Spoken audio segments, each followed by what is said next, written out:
All right, so I'm going to be doing another comic review from that was a book that was sent to me by my friend Chris. Chris, thank you once again, as always, brother. And today we're going to be talking about, as you can see right here, Batman: City of Madness. This was a DC Black Label book that was written and drawn by Christian Ward. I'm not familiar with the artist, or I think this is his first time writing. I do think this is his first time writing, but I'm not familiar with the artist.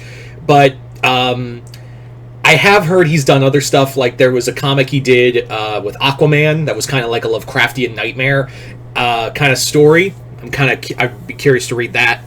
But yeah, so this comic, basically, like I said, is a Black Label book, but the thing of it is that it really tries to be a sequel or set in the same continuity as Grant Morrison and Dave McKean's Arkham Asylum Serious House on a Serious Earth.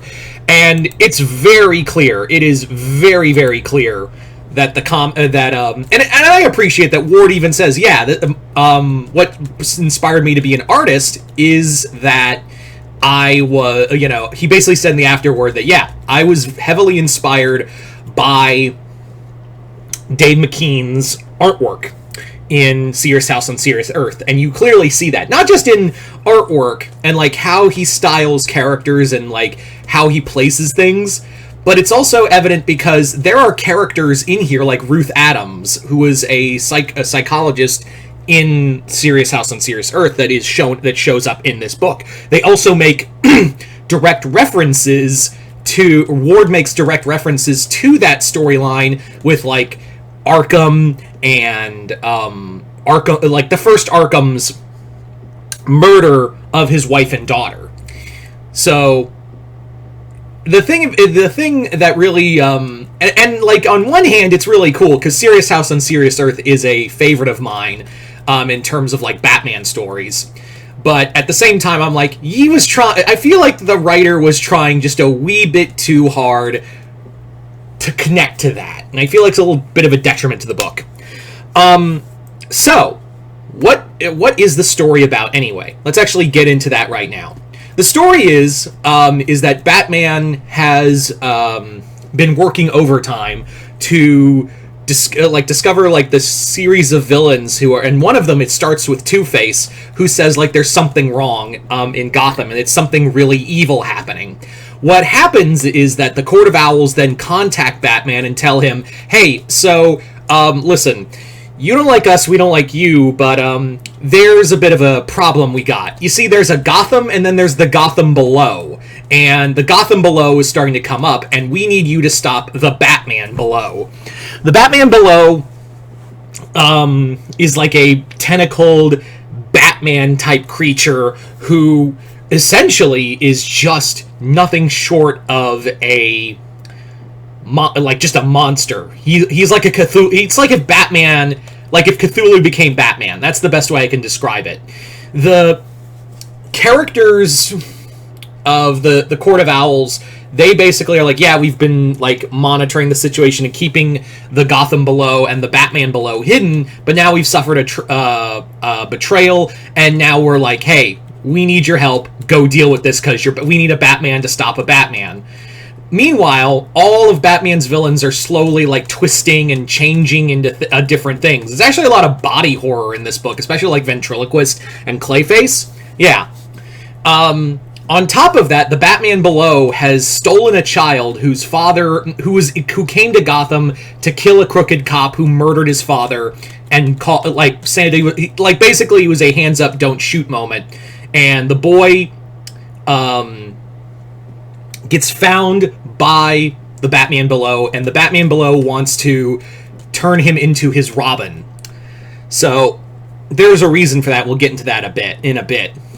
So the comic is beautiful. Let's not twist things around. Is that this comic is actually a wonderful art piece, but the artwork is amazing. Like, there are just some great images in here, but the story itself, for 3 issues, it feels like it just tries to wrap up all the questions you had in the last 5 pages of book 5, and even then, it just feels like we went completely off the rails. Like, case in point is that case in point is that Batman, like the whole. I'm gonna have to spoil this moment because, yeah, Arkham had a son who survived the serial killer's massacre, Arthur Arkham, and let me ask you a question: if you're a major psychiatrist, and your son is still going through trauma, because even he says, it's been 12 months since your sister and mother have been murdered, get over it. But his son, it wasn't getting over it. So let me ask you this question. You are a major psychiatrist, and your son is still dealing with grief and tragedy. Do you, get him help from outside because you are out of your element? B, research things further and try to reach out to him as both a father and a doctor? Or C, summon a Lovecraftian god to feed off of your son's pain and to hope it takes the trauma away? Yeah, option C is where Amadeus Arkham went. So yeah, I'm not joking, that's what happens. And yes, it is talked about that in the Grant Morrison comic that Amadeus Arkham did use the occult. He did study the occult and all of that. So it's not too far off, but that's the option you went with. You went with some otherworldly godlike being to feed off your son's trauma and hope it. And basically, it takes Arthur, his son, and changes him into the Batman below. And from that, to feed on his trauma, it makes a whole Gotham with all these twisted variants of villains for Batman to, for the Batman below to face. So it has an endless endless thing to feed on. And I'm like, what? What? That, of all the things, right? Of all the things this story could have been, it goes in that direction. On top of that, the comic basically also has this thing that is Batman would have been a better person if he just talked about his trauma rather than become Batman. This whole thing is we're talking about trauma and things unsaid. I'm like, congratulations, you have not done anything different, Ward. You are basically, you and about 30 other writers have done this story before, and it doesn't do anything groundbreaking either.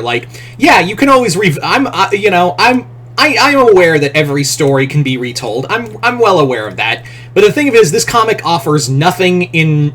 It does do something different with the kid who the Batman Below wanted to make as Robin, but you kind of saw that coming. And this doesn't really change anything for Batman, and it wasn't going to because it's an out of canon book. The comic I think that does best with Batman's mental health in a Black Label book is Batman Imposter. That one's a really solid story. I reviewed it not too a while ago, but Batman Imposter was a solid one, talking about Batman's mental health, as well as the most realistic form of Batman, even more than the Nolan movies or the Pattinson movies. I highly recommend that one.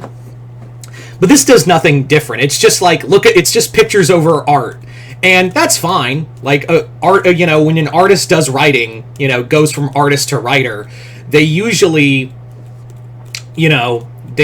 have this whole thing of picture over story some of the times. Now that's not the case with everyone, like Zdarsky and a few others, but yeah, this comic tries to be deeper than it is, and that bothers me. When this comic tries to be deeper than it needs to be, I'm like, dude, you're doing Batman versus Lovecraft. Just what is essential. It's not really Batman versus Cthulhu. It's just Batman versus Lovecraftian nightmares. Just do that. That's all you really needed to do.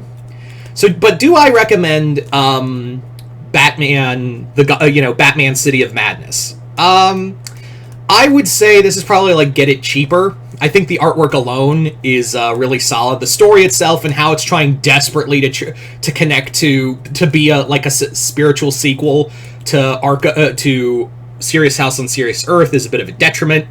But I understand, you were that's the comic that inspired Ward to be an artist. So I can accept that. But this wasn't this wasn't the best of the Black Label books. It's pretty, and it has some dark, beautiful artwork, and Ward definitely is a great artist. But the comic itself, the story itself, the story isn't that groundbreaking. But it is cool to see Lovecraft versions of Batman villains and all that. So yeah. all in all, I'd give it like a 3 out of 5, maybe, if I'm being honest. But anyway, so there you go, guys. That is my review of Batman City of Madness. If you have read that book, comment below, let me know. Comment below, let me know. Chris, as always, like I said earlier, thank you once again, brother. Thank you for this book and the others. And yeah, just like I said, let me know what you guys thought of this if you've read this book. Other than that, I'm Mr. Multiverse. I'll see you next time in the multiverse.